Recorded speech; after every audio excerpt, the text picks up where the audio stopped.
जय जय राम। देवसुतं देवं कंसचाणूरमर्दनं देवकी परमानन्दं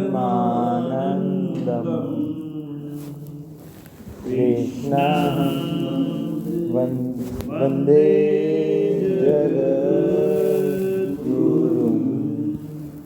श्रीकृष्णं वन्दे जगद्गुरुं।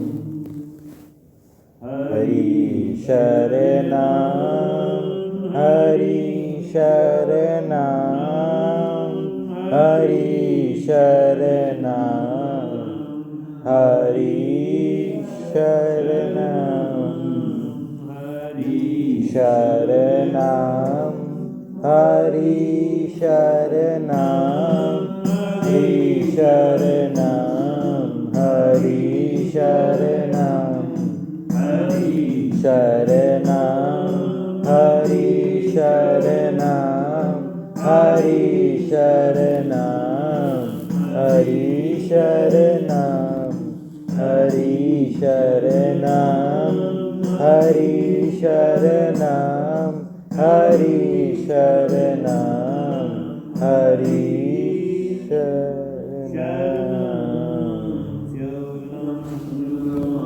की जय। मोर मुकुट बंसरी वाले की जय। गीता माता की जय। गंगा मैया की जय। अनकोटि सब संत महात्माओं की जय।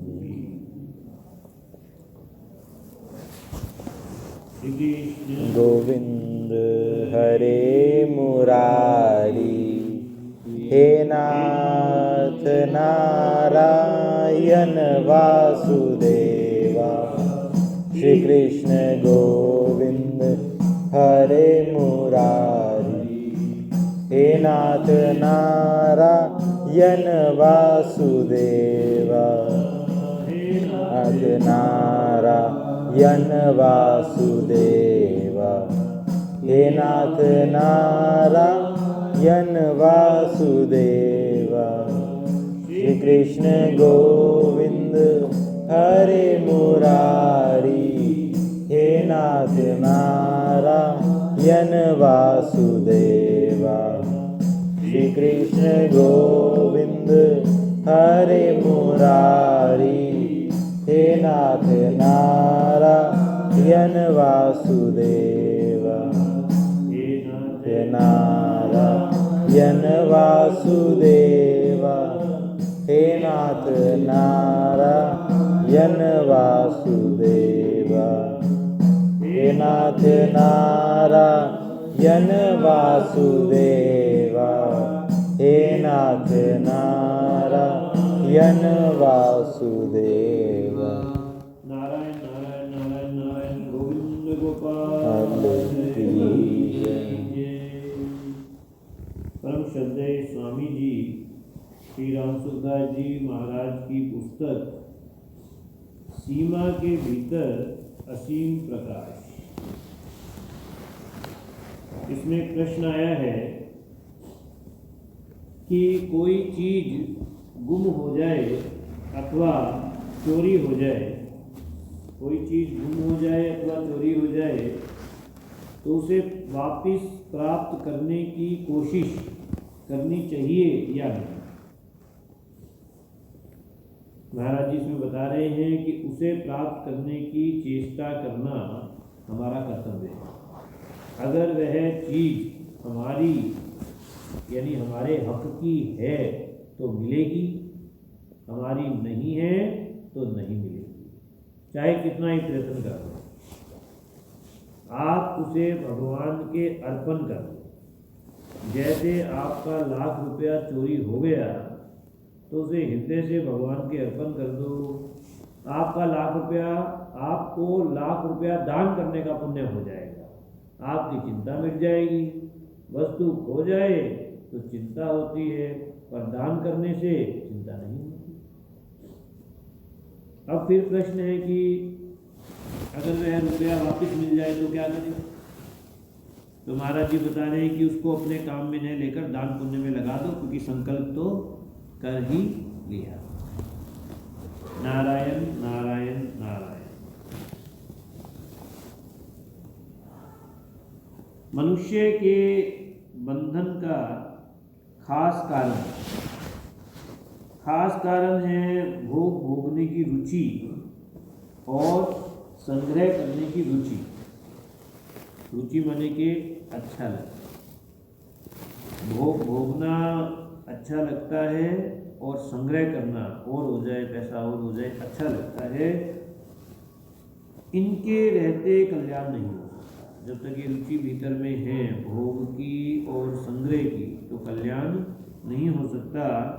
भोग और संग्रह बाधक नहीं है, प्रत्युत इनकी रुचि यानी इच्छा बाधक है। माने आपके पास सामग्री है, वस्तु है, धन है, तो इनका होना कोई बाधक नहीं है, परंतु इनकी जो भीतर में रुचि है ये बाधक है।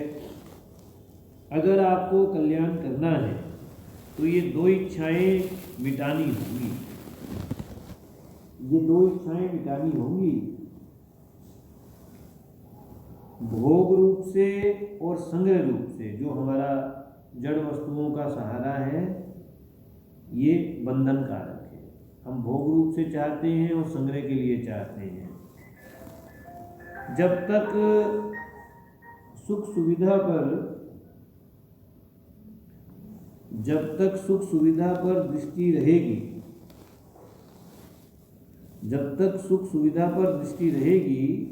तब तक पारमार्थिक उन्नति नहीं होगी। जब तक सांसारिक सुख सुविधाओं पर दृष्टि रहेगी तब तक पारमार्थिक उन्नति नहीं होगी।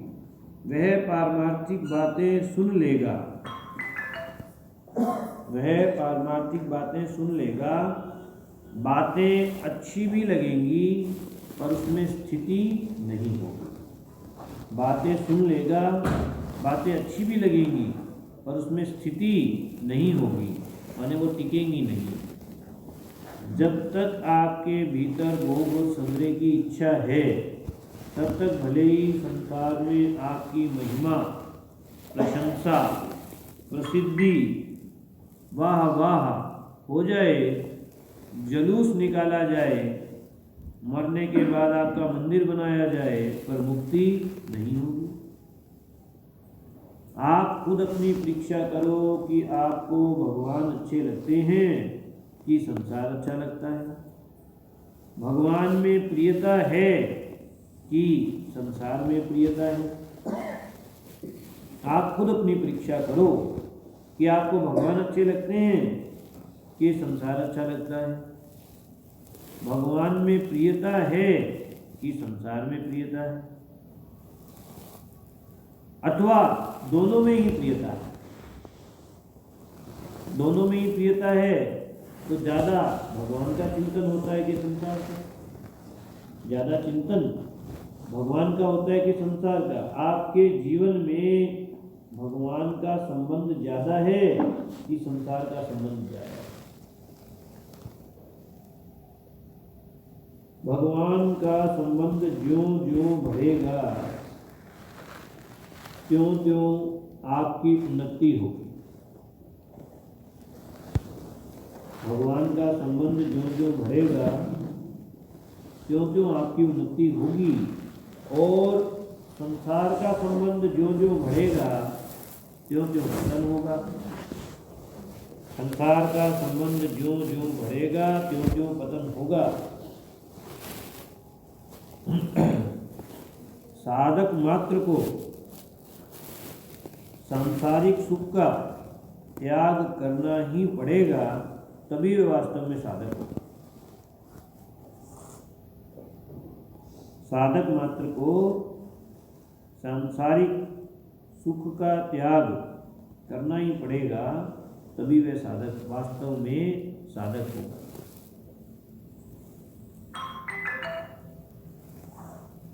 अब एक प्रश्न है कि भगवान में अनुराग कैसे हो? प्रश्न है कि भगवान में अनुराग कैसे हो? महाराज जी ने इसका उत्तर दिया है कि इस प्रश्न को हरदम मन में रखो, इसको भूलो मत कि मेरा भगवान में प्रेम कैसे हो, कैसे हो, कैसे हो। हे नाथ, आप में मेरा प्रेम हो जाए, अनुराग हो जाए, आपकी लगन लग जाए। इस प्रकार बार बार भगवान से कहते हैं। 1, 2, 3, 4 या 5 मिनट में कहते रहो, 5 मिनट से ज़्यादा ना। 5 मिनट से ज़्यादा हो जाए तो एक समय भोजन मत करो। 5 मिनट हो गए और हमने भगवान को पुकार लगाई। भगवान के चरणों की शरण होकर केवल हे नाथ, हे मेरे नाथ कह दो। 5 मिनट से ज़्यादा देरी ना हो। अगर ये भी ना कर सको तो 10 मिनट में कह दो। 10 मिनट से ज़्यादा हो तो एक समय उपवास करो। नींद आ जाए तो जब जागो तब कह दो कि हे नाथ, मैं आपको भूलूं। मन लगे चाहे ना लगे, कहना छोड़ो मत। करके देखो कि लाभ होता है कि नहीं होता। भगवान के सामने की हुई प्रार्थना निरर्थक नहीं जाती। भगवान के सामने की हुई प्रार्थना निरर्थक नहीं जाती। बार बार महाराज जी कह रहे, कहते हो। भगवान को जब हम ये प्रार्थना करते हैं कि हे नाथ, आप अपनी लगन लगाओ, आप हमारे को अपनी ओर लगाओ, तो इतना सुनकर भगवान बड़े राजी होते हैं, बहुत राजी। संत महात्मा राजी होते। उनके राजी पने का बड़ा ही आसान तरीका है कि हम भगवान की ओर चलना चाहते हैं, भगवान में अपनी लगन लगाना चाहते हैं, भगवान से प्रार्थना करते हैं कि हे नाथ, आप में अनुराग हो, प्रेम हो, आप मीठे लगो, अपने लगो, आपकी लगन लग जाए। तो ये सुनकर भगवान बड़े राजी। क्योंकि प्राय तो हम मनुष्य मात्र प्राय कहाँ संसार में लगा हुआ है। तो भगवान के बहुत टोटा है इस चीज़ का कि कोई मेरी ओर लगे। तो हम भगवान की ओर जब लगना चाहते हैं, भगवान से प्रार्थना करते हैं, भगवान बड़े राजी होते हैं। महाराज जी कहते हैं कि भगवान इस प्रकार राजी होते हैं कि जैसे अपने खोई हुई चीज़ मिल गई। माँ को अपना खोया हुआ बालक मिल गया। माँ को जैसे अपना खोया हुआ बालक मिल जाए तो माँ राजी होती है कि कब से देखो जो है बिछड़ा हुआ है। ऐसे ही जन्मों से बिछड़ा हुआ जीव अगर भगवान को कह दे कि हे नाथ, मैं तेरा हूँ, मैं आपका हूँ, तो भगवान उसी प्रकार बड़े राजी होते। जैसे एक माँ अपने बिछड़े हुए बालक से मिलकर आती है। तो ये भगवान की प्रसन्नता का उपाय है कि भगवान से संसारिक मांग न रखकर भगवान से भगवान के ही प्रेम की मांग की जाए। भगवान की ओर हम चलना चाहते हैं, हे नाथ, हम आपकी ओर लगना चाहते हैं, लग नहीं पा रहे। आप लगाओ, आप लगन लगाओ, हमारे नहीं लग रही है, आप लगाओ। तो इतना सुनने से भी, इतना कहने में तो हमारा कुछ नहीं जाता कि हम नहीं लग पा रहे हैं, आप लगाओ, हमारी लगन नहीं है, आप लगाओ, हमारे में आपका प्रेम नहीं है, आप प्रेम दो। ये चाह रखने में, ये प्रार्थना करने में अपना क्या जाता है और काम कितना बड़ा भारी बनता है। महाराज जी कह रहे हैं कि भगवान से की गई प्रार्थना निरर्थक नहीं जाती। भगवान से की गई प्रार्थना और प्रार्थना करने में तो क्या खर्च होगा, केवल इतना भाव हो जाए कि हमारे को लगना है और नहीं लग पा रहे हैं भगवान को। आप लगाओ, आप अपनी ओर लगाओ, अपनी लगन दो। कितना सुंदर और कितना सुगम उपाय, कितना श्रेष्ठ उपाय भगवत प्रार्थना। भगवान के सामने की हुई प्रार्थना निरर्थक नहीं जाती। श्री कृष्ण गोविंद हरे मुरारी, हे नाथ नारायण वासुदेवा श्री कृष्ण गोविंद हरे मुरारी हे नाथ नारायण वासुदेवा हे नाथ नारायण वासुदेवा।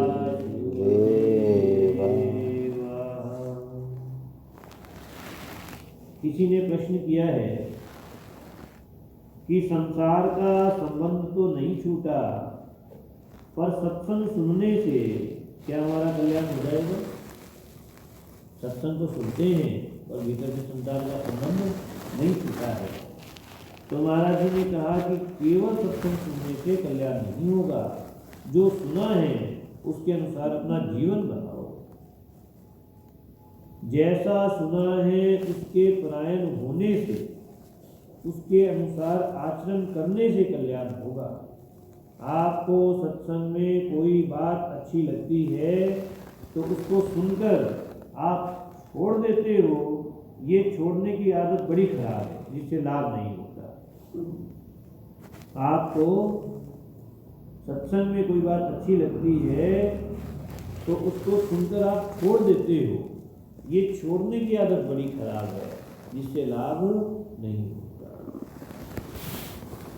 तो सुनने मात्र से कल्याण नहीं होता, ये भगवान गीता में कहते हैं। 13वें अध्याय के 25वें श्लोक में भगवान कहते हैं, तेपि चाति तरन्त्येव मृत्यु श्रुति परायणा। जैसा श्रुति यानी सुना है उसके परायण हो जाए, माने उसके अनुसार अपना जीवन बना ले, तो वह उसके अनुसार आचरण करे तो उसका कल्याण हो जाता है।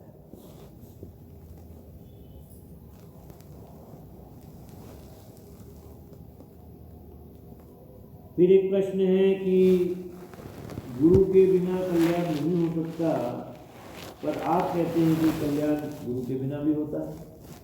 महाराज जी ने कहा कि गुरु की महिमा जितनी कही जाए थोड़ी है, परंतु आजकल के गुरु की महिमा नहीं। आजकल के गुरु भेंट पूजा के लिए हैं। जिन्होंने गुरु बनाया है उनके चिंता शोक क्या मिट गए? उनके चिंता शोक क्या मिट गए? संसार के साथ जितना संबंध जोड़ेंगे उतना ही पतन होगा। संसार के साथ जितना संबंध जोड़ेंगे उतना ही पतन होगा। जिसने ज़्यादा शिष्य बना लिए उसका पतन निश्चित है। उसका अपना कल्याण ही नहीं होगा, फिर दूसरे का कल्याण कैसे करेगा? गुरु की महिमा भगवान से भी अधिक है। सब जगह परिपूर्ण परमात्मा गुरु की कृपा से दिखते हैं।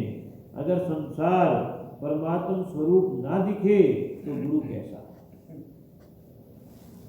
गुरु को चेले की याद आती है तो उसका पतन होता है, चेले को गुरु की याद आती है तो वह असली चेला नहीं बना। उसने गुरु की आज्ञा के अनुसार जीवन नहीं बनाया। गुरु का सिद्धांत याद आना चाहिए, गुरु नहीं। आप एकनाथ जी महाराज का जीवन चरित्र पढ़ें, उनके जैसी तेज गुरु भक्ति कहीं देखने में नहीं आई। तीर्थ यात्रा कर रहे थे एकनाथ जी महाराज, उस समय गुरु जी का समाचार मिला कि वहीं रहना, तो वे वहीं बैठ गए। फिर जीवन भर कभी गुरु से मिलने नहीं गए। माने उनकी आज्ञा पालन तो किया पर गुरु को नहीं। तो तीर्थ यात्रा में जब एकनाथ जी महाराज जा रहे थे तो बीच में ही यहाँ तक मुझे ध्यान आ रहा है कि कथा कुछ इस प्रकार थी कि जो उनके गुरु जी थे एकनाथ जी महाराज जी थे, उनके पास तो जाकर बोले कि भाई एकनाथ जी महाराज जी की माँ रहती है गाँव में, तो आइए अपने माँ की सेवा करें तो बहुत अच्छा है। तो बोले भाई तो ठीक है, इनको वहाँ रहना चाहिए। तो बोले अभी कहाँ है? बोले अभी वो तीर्थ यात्रा से आ रहे हैं, बीच में बोले गाँव आएगा। बोले जब बीच में गाँव आएगा तो एकनाथ जी महाराज जी को ये दे देना चिट्ठी कि वहीं रहना। वहीं रहना था तब घर पर रहना। तो जिसने दिया उसने बीच रास्ते में ही कहीं दे दिया वो समाचार। तो एकनाथ जी महाराज जी को तो यही समाचार मिला कि वहीं रहना, माने जहाँ हो, तो बस वो रास्ते में ही वहीं दे रहा है। वहीं रहना तो वे वहीं बैठ गए, और वो वहीं रहने का अर्थ तो कुछ और था कि मैंने अपने माँ के, जब तक मेरे को ध्यान आ रहा है इस विषय में जो सुना या पढ़ा हुआ जो मैंने, यहाँ तो इतना ही लिखा है कि फिर जीवन भर कभी गुरु से मिलने, गुरु के सिद्धांत को पकड़ा, क्या पाल को पकड़ा, गुरु को नहीं पकड़ा, भगवान को। फिर एक प्रश्न है कि हम कौन से मंत्र का जप करें। महाराज जी ने कहा कि जो आपको प्रिय लगे, मैंने वो नाम जप करो जो आपको प्रिय लगे। मेरे से लोग पूछते हैं तो मैं यही बात कहता हूँ कि आपको भगवान का जो नाम प्रिय लगे, जो स्वरूप प्रिय लगे, उसी में आपका कल्याण। कारण कि प्रियता कल्याण करने वाली है, प्रियता कल्याण करने वाली है क्रिया। जैसे ये महाराष्ट्र साइड में कल्कि भगवान का भी बड़ा वो प्रचार, तो कुछ जो भक्तजन हैं वो कल्कि भगवान का बड़ा गुणगान करते हैं, पूजन करते हैं। तो उन्हीं में से ही कोई एक मेरे को बोले भाई आप किसको मानते हो, बोले जी कृष्ण जी को मानते हैं। तो बोले कृष्ण जी को नहीं, वो तो ओल्ड वर्जन है भगवान का, ओल्ड वर्जन है, वो तो द्वापर युग की बात है। अभी न्यू वर्जन क्या है, कल्कि हो, कलयुग के तो कल्कि भगवान, तो न्यू वर्जन तो वो, तो आप इनका किया करो, आप कल्कि भगवान का किया करो, और वो भगवान कृष्ण वाली बात तो पुरानी।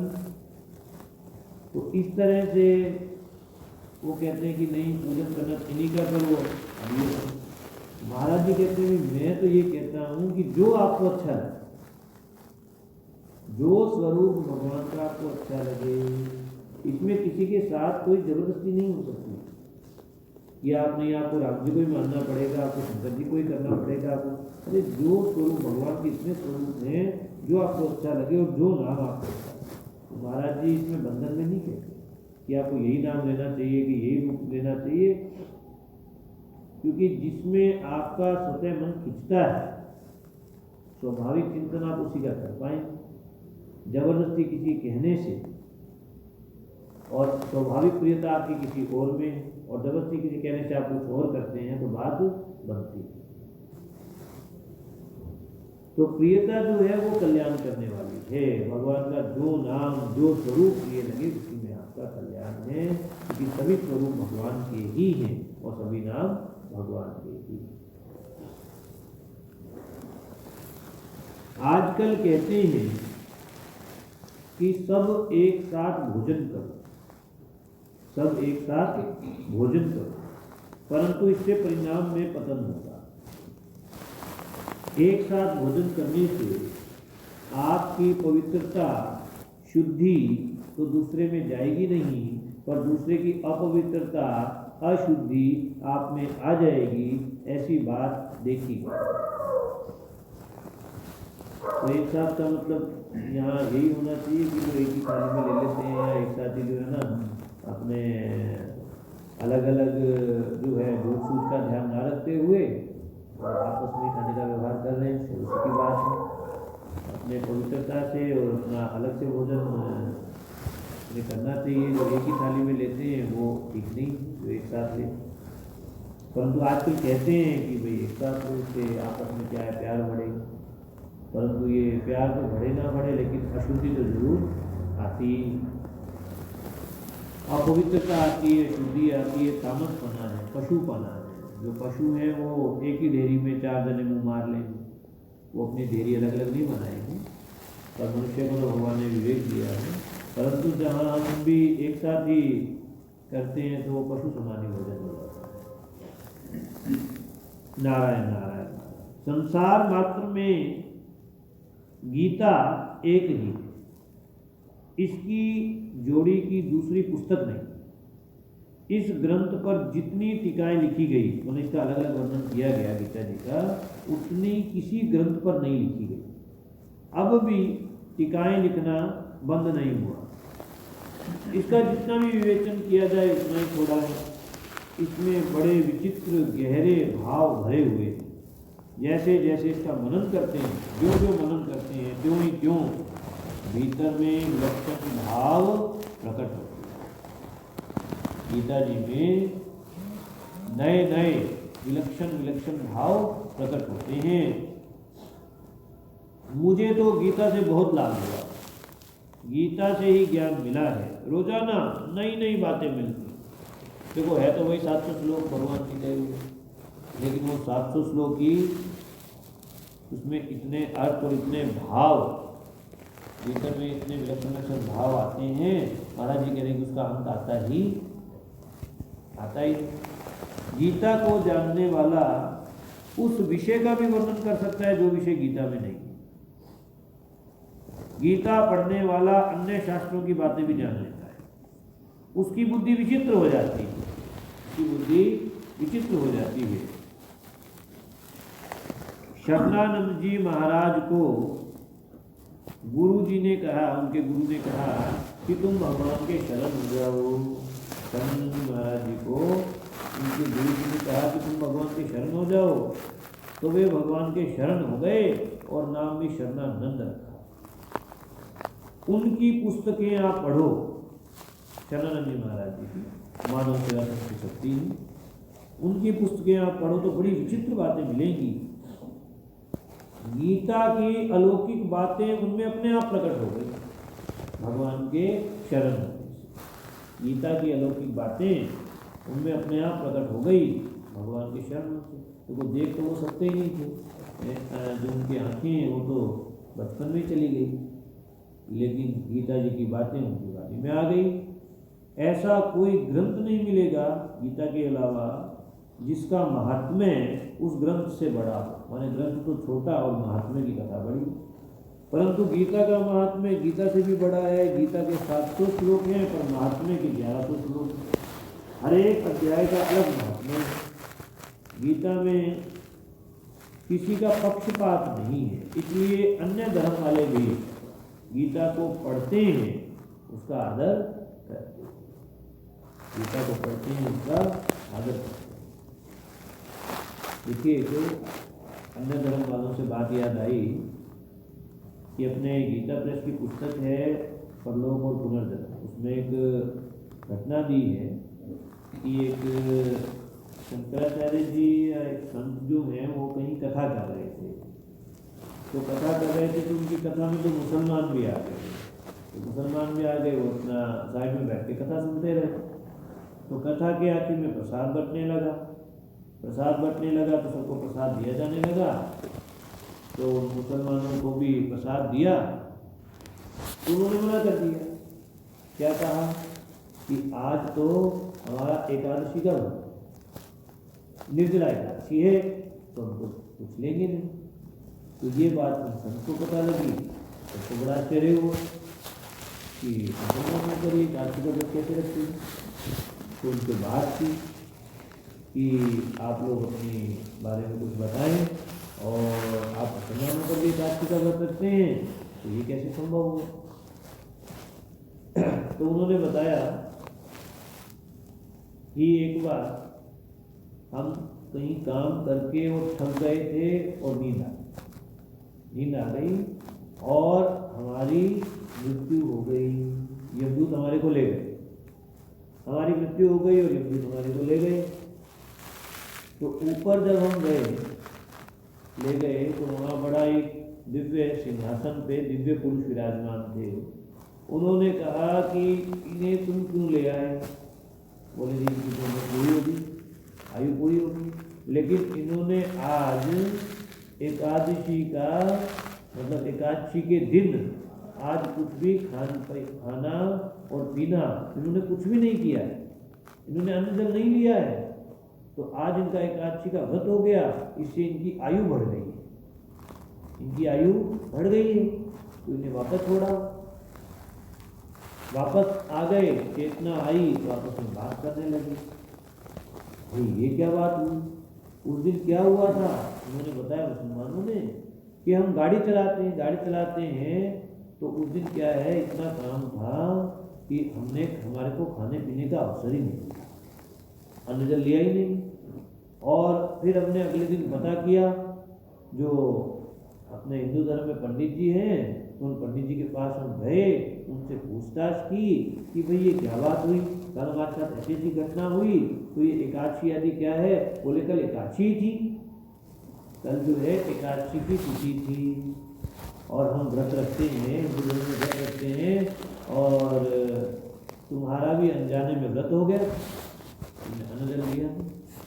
तो उन्हें इतना आश्चर्य हुआ कि अनजानपने में जब हमने व्रत रखा तो इसकी इतनी महिमा है, तो हम ज्ञान के आदत पूर्वक रखें तो कितनी महिमा हो।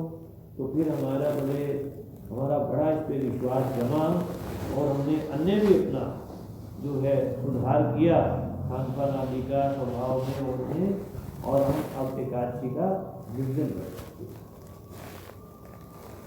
तो ये उसमें पुस्तक में रखी हुई थी। तो ये बड़ी दिव्य घटनाएं हैं जो हमारे संतों की शास्त्रों की बातों को प्रमाणित करती हैं। ऐसी ऐसी जो घटनाएं हैं कि वो इससे क्या होगा, इससे क्या होगा, जो ये बातें कही जा रही हैं ये उनको प्रमाणित कर देती है।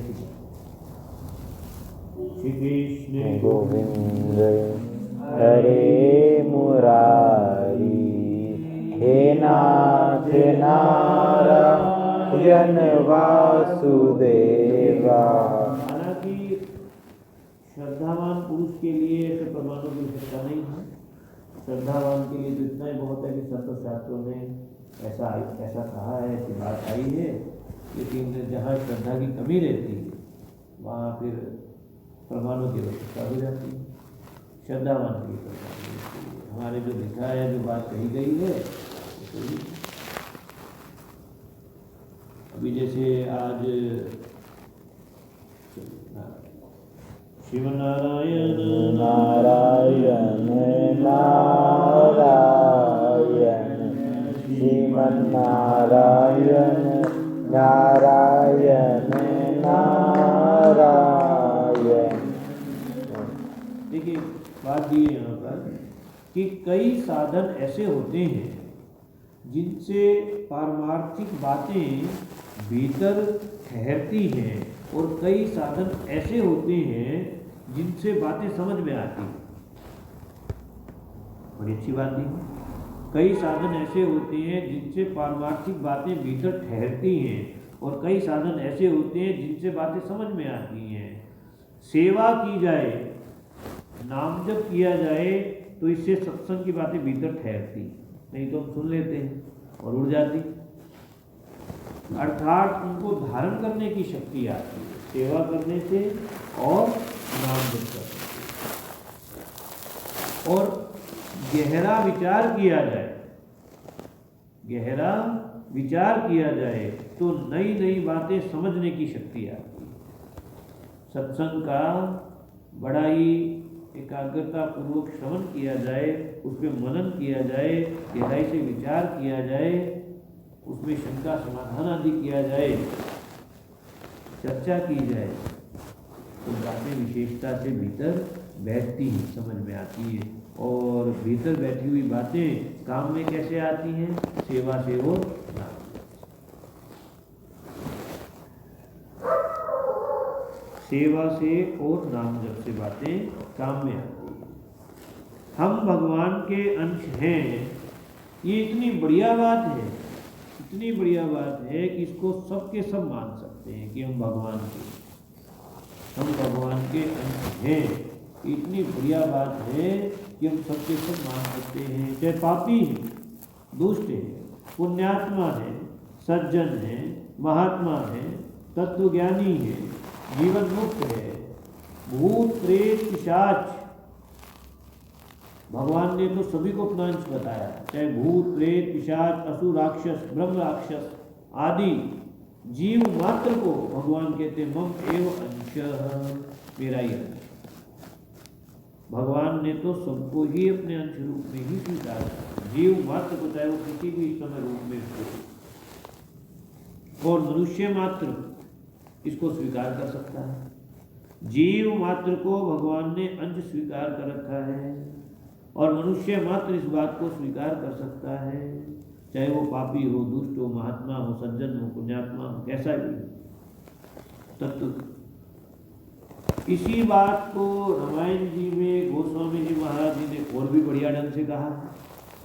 ईश्वर अंश जीव अविनाशी, चेतन अमर सहज सुख राशि।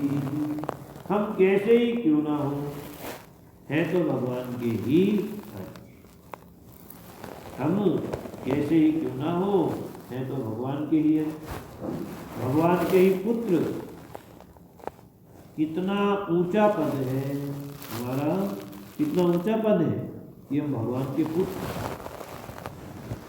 रास्ते में किसी गांव से एक आदमी गधे पर सवार होकर चल रहा है, गधे पर सवार होकर चल रहा था और कुछ घोड़े पर सवार होकर चल रहे थे। कुछ घोड़े पर सवार होकर चल रहे थे, दिल्ली से आ रहे थे, और वहीं गांव से एक आदमी गधे पर सवार होकर उनके साथ ही चल दिया। तो 3 तो है घोड़े पर और एक है गधे पर। आगे कोई पूछता है, नहीं 4 तो घोड़े पर और एक गधे पर। आगे कोई पूछता है कि कहाँ से आए हैं, तो गधे पर सवार आदमी कहता है कि 5 सवार दिल्ली से आए हैं, 5 सवार दिल्ली से आए हैं। माने कि उसने अपनी एकता कहाँ कर ली, किसके साथ कर ली, घोड़े वालों के साथ कर ली, है तो गधे पर। तो कहता है 5 सवार, ये बात तो ठीक है, 5 सवार और वहाँ दिल्ली की तरफ से आए हैं, तो 5 सवार दिल्ली से आए हैं। किस पर सवार है इसका क्या मतलब है? कोई गधे पर है, कोई घोड़े पर है, लेकिन उन 5 सवार दिल्ली से आए हैं, ये बात तो 5 के लिए ही ठीक बैठती है।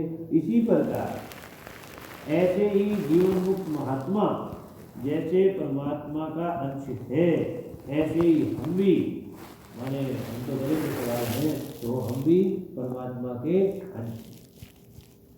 जीवन मुक्त महात्मा जैसे परमात्मा का अंश है, ऐसे ही हम भी परमात्मा के अंश हैं। हम जीवन मुक्त के भाई हैं, उससे अलग, माने कि अंश की दृष्टि से हम सब एक।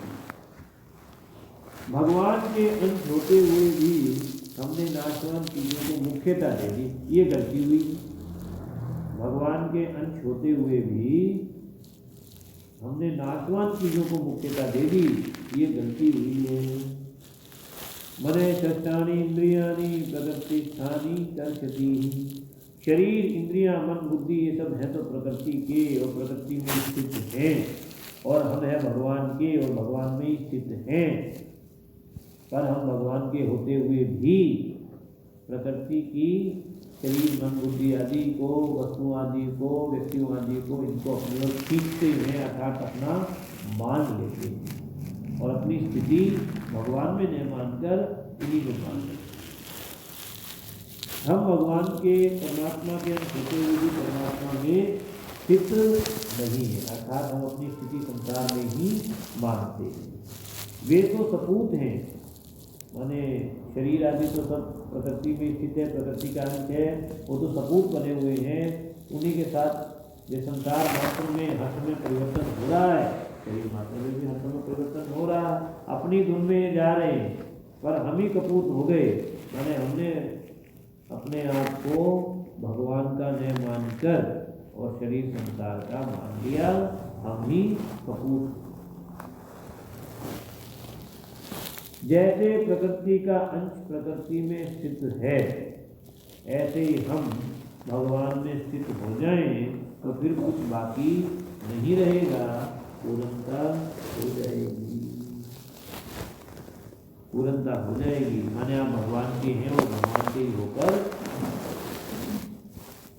हम राम जी के, राम जी हमारे हैं, हम राम जी के, राम जी हमारे हैं, राम जी के, राम जी हमारे हैं, राम जी के, राम जी हमारे हैं, प्यारे हैं, उनके पालन प्यारे हैं। के राम जी हमारे हैं, हम राम जी हमारे हैं, हम उनके पालन प्यारे हैं, हम उनके पालन प्यारे हैं। रामचंद्र भगवान की जय, मुकुट बंसरी वाले की जय।